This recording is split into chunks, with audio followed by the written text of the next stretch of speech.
Our new youth sector system guidance gives policymakers across England and Wales 6 recommendations on how to strengthen the youth sector's role in violence prevention. All the services that children and young people rely on have a role to play in keeping them safe. But the youth sector has a distinctive contribution to make. Youth workers can build trusting relationships with young people who may not engage with formal services, including those who are vulnerable to violence and exploitation.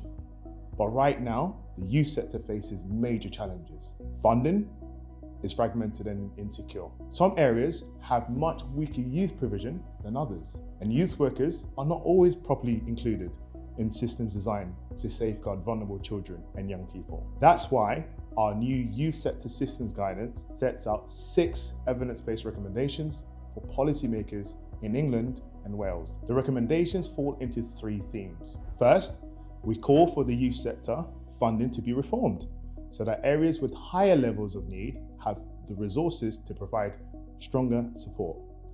This includes bringing fragmented funding systems together into a dedicated youth services funding pot, and subject to positive evaluation findings, introducing new dedicated funding for youth clubs as a key preventative service.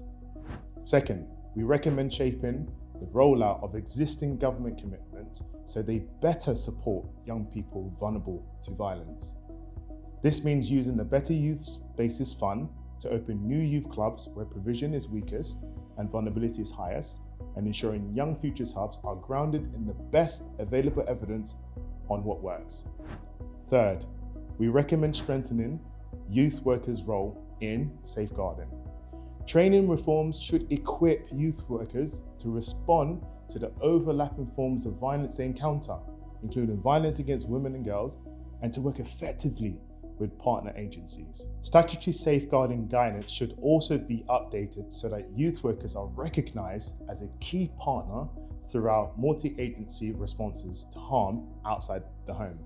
There is much more detail on each of these in the full report, with specific actions for policymakers in England and Wales included in each recommendation, and explanations of how they address racial disproportionality and experiences of violence. Most of these changes will build on plans that the government already have in place rather than requiring new spending. They are practical, achievable changes that will make it easier for the youth sector to do what works to keep children and young people safe.